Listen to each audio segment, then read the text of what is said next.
नमस्कार। कार्यक्रम हेल्थ टकमा म विष्णु बरालको स्वागत छ। यति बेला हामी पोखरा पेन केयर सेन्टरमा रहेको मेटाबोलिक एन्ड स्लिमिङ क्लिनिकमा रहेका छौँ र यो पोखरा महेन्द्र पुलको तेस्रो तला एनबी कम्प्लेक्समा रहेको छ र हामीले विभिन्न किसिमका स्वास्थ्यसँग सम्बन्धित रहेर कुराकानी गर्दै आइरहेका छौँ र आजको श्रृङ्खलामा चाहिँ हामीले अस्टियोपोरोसिसको सम्बन्धमा कुरा गर्नेछौँ। यो अस्टियोपोरोसिस भनेको के हो, धेरै जनमानसलाई थाहा नहुन सक्छ र आज यो अस्टियोपोरोसिसको बारेमा हामी कुरा गर्छौँ र हाम्रो शरीरको भित्री रासायनिक सन्तुलन बिग्रिँदा चाहिँ हड्डीहरू बिच चाहिँ एकदमै साना हुने, कमजोर हुने एक खालको यो प्रक्रिया चलिरहेको हुन्छ र मानिसले चाहिँ जनमानसमा चाहिँ यस्ता कुराहरूलाई ख्याल गरिरहेको हुँदैन। आफूले अन्नधुन्न रूपमा चाहिँ औषधहरू सेवन गरिरहेको हुनुहुन्छ। यसै सम्बन्धमा आज हामी कुरा गर्छौँ र जसलाई चाहिँ चिकित्सकीय भाषामा चाहिँ अस्टियोपोरोसिस भनेर भन्ने गरिन्छ र यो अस्टियोपोरोसिस भइसकेपछि कसरी उपचार गर्ने, यसका लक्षणहरू कस्ता हुन्छन्, यो अस्टियोपोरोसिस भएको हो भन्ने कुराहरू आम नागरिकले, आम बिरामीले कसरी थाहा पाउने भन्ने सन्दर्भमा आज हामी कुराकानी गर्नेछौँ। र कुराकानी गर्नका लागि हेल्थटकमा मेरो साथमा हुनुहुन्छ पोखरा पेन केयर सेन्टरमा कार्यरत कन्सल्टेन्ट फिजिसियन डाक्टर विधि धिताल हुनुहुन्छ। यहाँलाई कार्यक्रममा धेरै स्वागत छ। हजुर, थ्याङ्क यू। र डाक्टर साहब, यो हामीले आज चाहिँ यो अस्टियोपोरोसिसको सम्बन्धमा कुराकानी गर्छौँ र यो मेटाबोलिक एक्सपर्ट पनि तपाईँ हुनुहुन्छ, यसको बारेमा पनि हामी कुरा गर्नेछौँ र विशेष गरी चाहिँ आम मानिसले चाहिँ यो मेटाबोलिजम भन्ने बित्तिकै यो शरीरले पचाउने प्रक्रियालाई मात्रै बुझ्छन् होइन। विशेष गरी चाहिँ हड्डी कमजोर हुनु, अस्टियोपोरोसिसले चाहिँ मेटाबोलिक हड्डीको मजबुती र भित्री सम्बन्धको यो सरल भाषामा कस्तो हुन्छ, यो हड्डीको मजबुत र बलियो र भित्री सम्बन्धको बारेमा अलिकति जानकारी गराइदिनु न। सामान्यतया हाम्रो बुझाइ चाहिँ कस्तो हुन्छ भन्दाखेरि अस्टियोपोरोसिस अथवा हड्डीसँग सम्बन्धित कुरा चाहिँ यो मेटाबोलिकसँग सम्बन्ध नै छैन। हाम्रो मेटाबोलिजमसँग त के सम्बन्ध होला र जस्तो लाग्छ, तर त्यस्तो होइन। नर्मली कस्तो हुन्छ भने हामीहरूको उमेर सबैभन्दा हामीहरूको ग्रोथ हुँदै गइसकेपछि चाहिँ प्रायः जसो सबै महिला तथा पुरुषको चाहिँ जवानीको बेलामा चाहिँ सबैभन्दा म्याक्सिमम बोन डेन्सिटी हुन्छ। भन्नुको मतलब चाहिँ त्यति बेला चाहिँ हाम्रो हड्डीमा चाहिँ पर्याप्त मात्रामा मिनरल पनि हुन्छ र हड्डी बनाउने कोशिकाहरू पनि त्यतिकै मात्रामा हुन्छन् र तिनीहरू एक्टिभ हुन्छन्। केही त्यसमा छेडखानी भयो, केही ट्रमा भयो, एक्सिडेन्ट भयो, फ्र्याक्चर भयो भने पनि छिटो बन्ने हुन्छ। तर उमेर बित्दै गएपछि के हुन्छ त, त्यो रेट चाहिँ घट्दो क्रममा हुन्छ। जस्तै हजुरको तपाईँको 60-70-80 वर्ष कटेपछि महिला र पुरुषको एउटै रेटमा घट्दै जाने हुन्छ र महिलाको लाइफमा चाहिँ 2-3वटा उतार चढाव आउने फेज हुन्छ। एउटा बच्चा पाइसके पछाडि, अर्को महिनावारी रोकिने त्यो वरिपरिको अवधिमा, बच्चा पाउन बित्तिकै जुन त्यो हर्मोनल उथलपुथल हुन्छ एउटा महिलाको शरीरमा हरेक बच्चा पाएपछि, त्यति बेला पनि झट्टै हड्डी चाहिँ नि कमजोर हुने, हड्डी बोन डेन्सिटी खस्किने प्रकारले अस्टियोपोरोसिसको प्रक्रिया एकदम छिटो हुने, ऱ्यापिड हुने हुन्छ। त्यस्तै गरी महिनावारी रोकिने जुन अवधि हुन्छ अगाडि पछाडि र रोकिरहेको बेलामा, त्यो बेलामा पनि हर्मोनल उथलपुथलले गर्दाखेरि चाहिँ नि यो हड्डी खिने प्रक्रिया चाहिँ वात्तै बढ्दो हुन्छ। त्यही भएर महिलाहरूमा चाहिँ यस्तो कुराहरू बढी देखिन्छन्। यो भयो हाम्रो शारीरिक रूपमा चाहिँ नर्मली हुने एउटा फिजियोलोजी भयो। अब यसलाई हामीले मेटाबोलिजमसँग चाहिँ यसलाई हामीले दाँच्दाखेरि, लिङ्क गर्दाखेरि चाहिँ कस्तो हुन्छ भने, जस्तै मेटाबोलिकली कोही मान्छे पुवर छ, उहाँको मेटाबोलिजम प्रपरली भइरहेको छैन र त्यसको कारणले गर्दाखेरि चाहिँ उहाँको मोटापापन बढिरहेको छ, उहाँ मोटाउँदै जानुभएको छ, अनावश्यक तौल गेन गरिराख्नु भएको छ भने शरीरको भार त बढी भयो, हड्डी त त्यही छ, हड्डी त मजबुत हुँदैन, त्यसको त एउटा आकार आकृति हुन्छ, चाहिने भन्दा बढी हड्डी मजबुत भयो भने पनि त्यो एउटा रोग हुन्छ। त्यही भएर त्यो हड्डीले चाहिँ नि त्यो भार जब खेप्न सक्दैन नि, त्यसमा त्यो भार जब बढी हुन्छ नि, फेरि यो प्रक्रिया जुन सामान्यतया यसरी उमेर अनि तपाईँको जीवनमा हुने केही घटनाक्रमले गर्दा जुन अलिअलि गर्दै बढिरहेको हुन्छ, त्यो वात्तै त्यसले पनि बढाउने गर्छ। यसरी चाहिँ मेटाबोलिकली पुवर शरीरमा चाहिँ एउटा चाहिँ भारले गर्दाखेरि पनि अस्टियोपोरोसिसको रेट बढ्ने भयो अथवा हड्डी खिने रेट बढ्ने भयो र त्यो सँगसँगै जुन कुरकुरे हड्डी हुन्छ तिनीहरूमा पनि बढी भार हुन्छ र त्यसमा पनि त्यसको पनि बनोटमा चाहिँ नि विकारहरू आउन थाल्छ। यसरी पनि हजुर यसरी नै लिङ्क गर्न मिल्छ। जस्तो आखिर मेटाबोलिक गडबडीकै कारण हड्डीले कसरी यो कमजोर हुन्छ अथवा हड्डी कसरी चाहिँ खिन्छ भन्ने कुरा हामीले गऱ्यौँ होइन।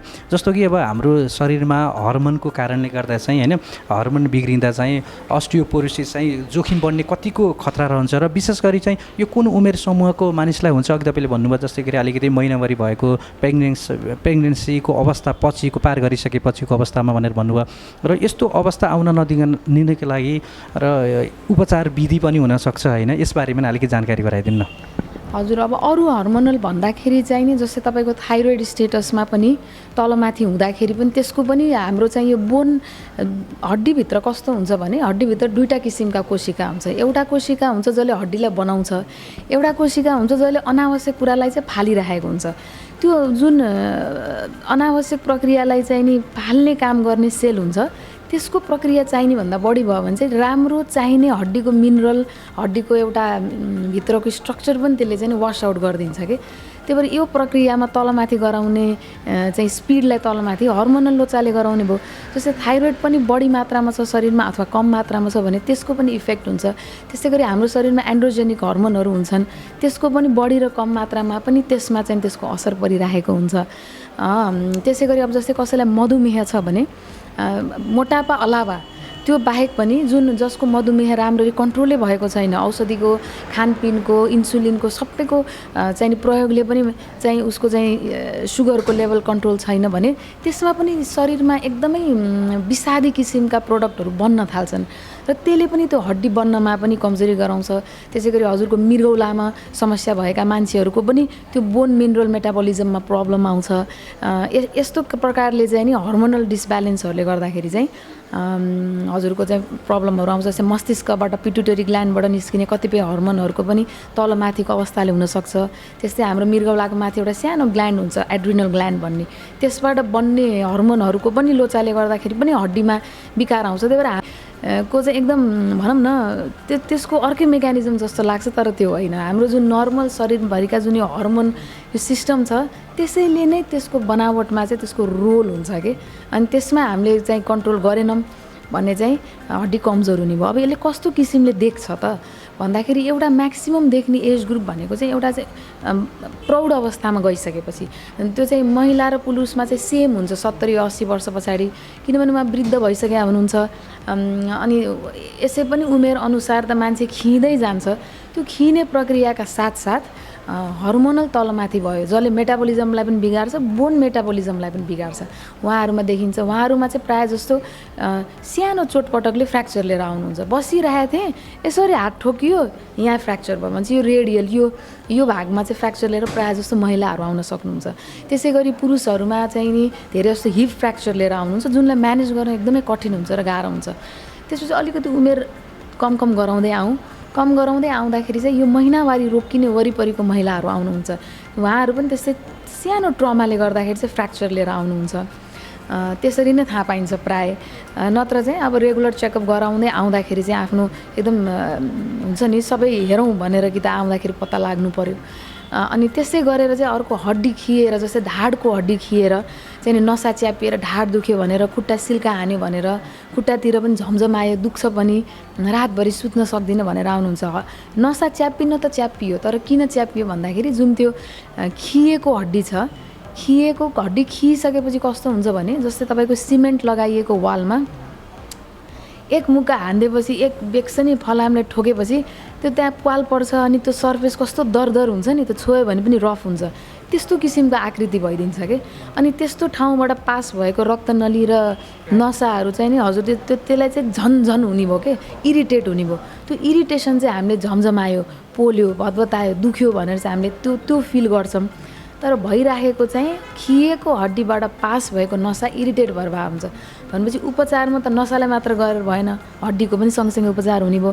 यस्तो किसिमको फिचर लिएर आउनुहुन्छ। र यङ अवस्थामा, टिनेज अवस्थामा, अडोलेसेन्टको भर्खरको युवा अवस्थामा केटाकेटीहरू आउनुहुन्छ भने चाहिँ कि त ट्रमा लिएर फ्र्याक्चरै लिएर आउनुहुन्छ, नत्र भने चाहिँ केही जन्मजात कैफियत लिएर आउनुहुन्छ र उहाँको सानैदेखिबाट चाहिँ बालपनबाट नै एकदम धेरै फ्र्याक्चरहरू हुने र हिलिङ त्यो रेटमा नहुने। नर्मली एउटा बच्चाको फ्र्याक्चर भएपछि त प्राय छिटो हिलिङ हुन्छ, उहाँहरूमा धेरै इन्टरभेन्सन पनि गर्न नपर्ने हुन्छ, तर उनीहरूमा चाहिँ इन्टरभेन्सन गर्नुपर्ने त्यस्तो किसिमले पनि आउनुहुन्छ। डाक्टर साहब, यो अस्टियोपोरोसिस महिला पुरुष बढी कसलाई हुने सम्भावना बढी हुन्छ? स्वतः महिलाहरूमा बढी हुन्छ एकदमै। हजुर, हामीले क्याल्सियम त्यसै गरी भिटामिन डी त खाइरहेका हुन्छौँ होइन, तर शरीरले चाहिँ राम्रोसँग सोच्न सकेन भने, सही तरिकाले सोच्न सकेन भने त्यो खेर जान्छ भनेर भनिन्छ। र विशेष गरी चाहिँ मानिसहरूलाई चाहिँ यो अस्टियोपोरोसिस भएको कुरा कसरी थाहा पाउने होइन, कुनै एउटा जाँच गरेर अथवा हड्डीको जाँच गरेर हड्डीको डेन्सिटी कति छ भनेर जाँचेर थाहा पाउने कि अथवा कसरी थाहा पाउने, आम नागरिक अथवा आम सचेत नागरिकले यो मेटाबोलिक गडबडी भइरहेको छ र हड्डी मेरो खिरहेको छ भन्ने सवालमा चाहिँ कसरी ऊ सचेत हुने नागरिक? अब यस्तो छ, अब यदि एकदमै आफू एकदम सचेत हुन खोजिराखिएको छ र मलाई केही लक्षण छैन तर म हेर्न चाहन्छु ममा यो तन्तुहरू ठिक छ कि छैन भनेर गर्नुहुन्छ भने चाहिँ केही ब्लड टेस्टहरू हुन्छन्, त्यसबाट पनि हामीले अन्दाजी गर्न सकिन्छ। कतिपय ब्लड टेस्टहरू चाहिँ सामान्यतया सबै ल्याबहरूमा गर्न सकिन्छ। एउटा दुईवटा विशेष त हड्डीकै बनावट हेर्ने जाँचहरू चाहिँ नि तुरुन्तै अभाइलेबल नहोला, बाहिर रगत पठाउनु पर्ने पनि हुनसक्छ।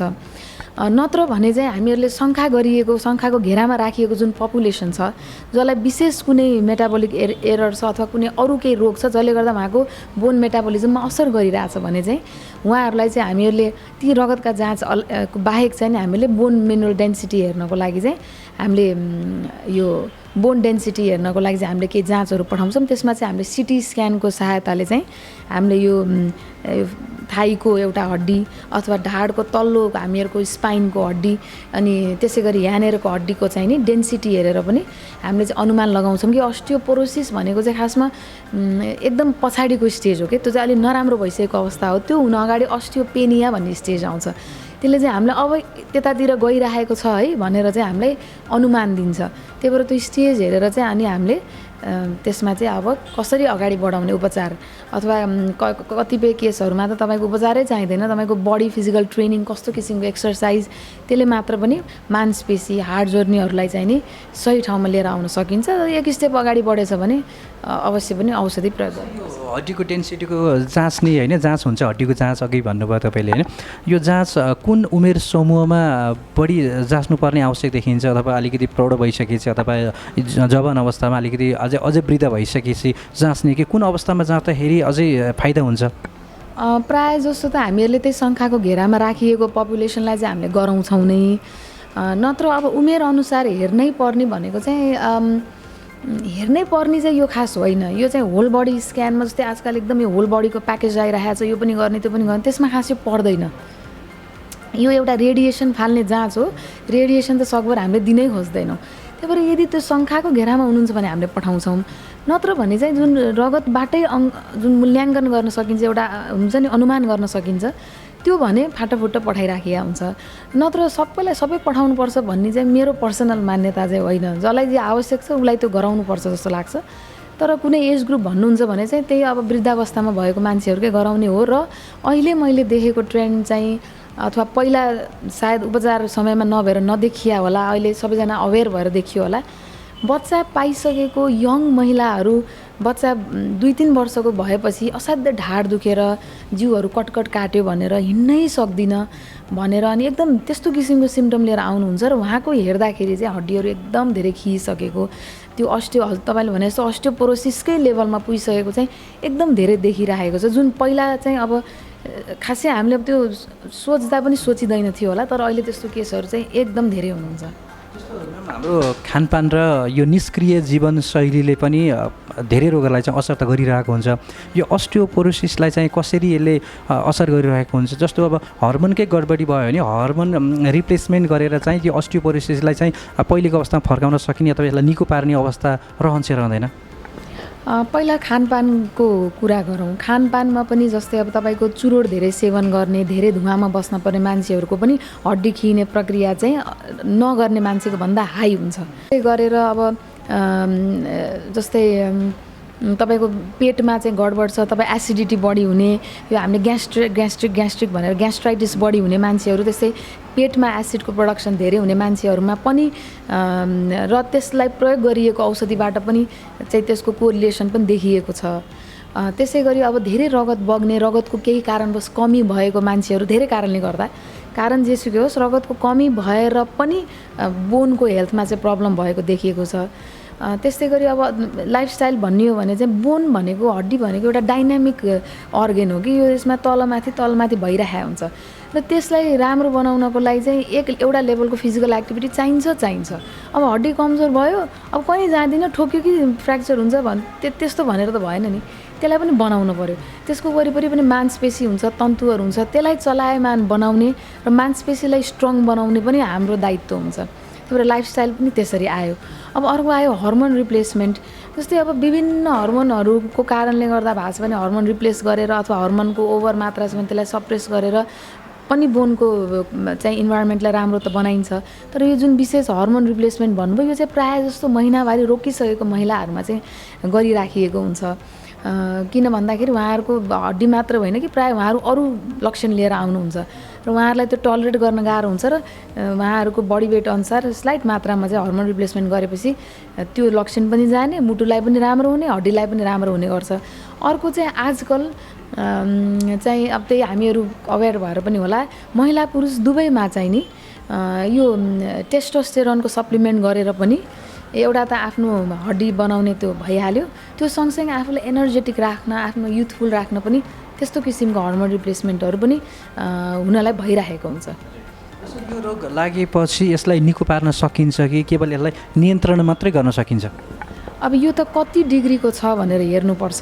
अब प्रयास त राम्रै बनाउने हुन्छ, तर कहिलेकाहीँ औषधिको व्यापक प्रयोगले गर्दाखेरि एउटा राम्रो गरौँ भन्दाखेरि अर्को तन्तुमा त्यसले असर गर्न सक्छ। हामीले त बिरामीलाई उपचार गर्दा होलिस्टिकली हेर्न पर्यो, एउटा मात्रै कुरा हेरेर भएन। त्यही भएर हेर्दाखेरि यसरी इन्डिभिजुअल केसलाई उहाँहरूको पर्सनल शारीरिक चाहिँ नि निड के छ र उहाँहरूको अवस्था कस्तो छ हेरेर त्यो अनुसार उपचार अगाडि बढाइन्छ। ठ्याक्कै कम्प्लिटली निक्यो र ननिको भनिहाल्न सबै केसमा यसको ठ्याक्कै एन्सर हुँदैन, ग्रे जोनमै एन्सर हुन्छ। अस्टियोपोरोसिस भइसकेका बिरामीहरू अथवा अस्टियोपोरोसिस हुन नदिनेका लागि थप उपचार गरेर हड्डीलाई मजबुत बनाउनका लागि कस्तो खानपान, कस्तो उपचार विधि सुरुको अवस्थामा चाहिँ हामीले अवलम्बन गर्न सकिन्छ? यो त नितान्त व्यक्तिगत रूपमा गर्नुपर्छ। यसमा कसैमा कस्तो औषधि चाहिन्छ, कसैमा कसैमा कुन प्रकारको हर्मोन पनि त आफैमा कतियौँ प्रकारका छन् होइन। त्यही भएर ठ्याक्कै यसरी भन्न मिलेन। तर सरल भाषामा सबैजनालाई मिल्ने कुरा भन्दाखेरि चाहिँ एउटा हाम्रो दैनिक क्रियाकलापहरू नछोडौँ। तपाईँको हड्डी खिएको छ, तलमाथि गर्न सक्नुहुन्न, ठिक छ नगर्नुहोस् त, सम्म बाटोमा त हिँड्न सकियो। आफ्नो हरेक जोर्नी, हरेक मांसपेशी, हरेक चाहिँ बोन चाहिँ चलायमान हुनु पऱ्यो कि हरेक दिन। त्यसलाई थिग्राएर राख्नु भएन, नम्बर 1। हजुर, नम्बर 2 चाहिँ कुनै हड्डीमा, जस्तै हड्डी पनि त हाम्रो जिउमा त 200 भन्दा बढीवटा छन्, कुनै विशेष हड्डीमा त्यसको जोड देखियो। जस्तै मानव आजकल धेरैको घाँटी दुख्छ, सर्भाइकल स्पन्डाइलोसिस भनेर भनिन्छ। ल मानव घाँटीकै यो मेरुदण्डको माथिल्लो भागको हड्डी खियो भने त्यसको वरिपरिको घाँटीको मांसपेशीलाई मजबुत बनाउने के, त्यसलाई मजबुत बनाएर पनि बोन डेन्सिटीलाई चाहिँ हामीले माथि उकास्न सक्छौँ।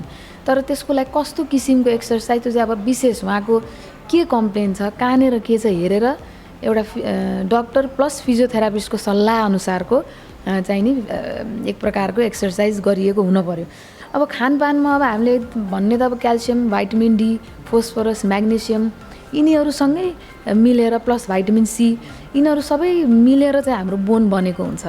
त्यही भएर यो सबै कुराको चाहिँ मात्रा पुग्नुपर्छ। अब हामी नर्मली भन्दा डेरी प्रोडक्टहरू मात्रै खाने, अब ल एकदम क्याल्सियमको कमी भयो दुध खानुहोस्, त्यो व्यक्ति विशेषलाई डेरी प्रोडक्ट फाप्ला नफाप्ला होइन। त्यही अब हेर्दाखेरि हाम्रो बोन मिनरल प्रोफाइल हेर्दाखेरि कुन चाहिँ नि मिनरलको बढी कमी छ त्यसमा बढी जोड गर्ने हो कि, अथवा जोड खानामा मात्र जोड गरेर होइन सप्लिमेन्ट पनि गराउनु पर्ने हो कि। त्यस्तै गरी त्यो औषधि कुनै न कुनै प्रकारको औषधि सेवन गर्नु भएको छ, त्यसलाई हाम्रो जिउले लिएको छ कि छैन, हाम्रो पेटले कति एसिड बनाइरहेको छ अथवा एसिडै बनाएको छैन, त्यसमा पनि औषधिको चयन फरक हुन्छ।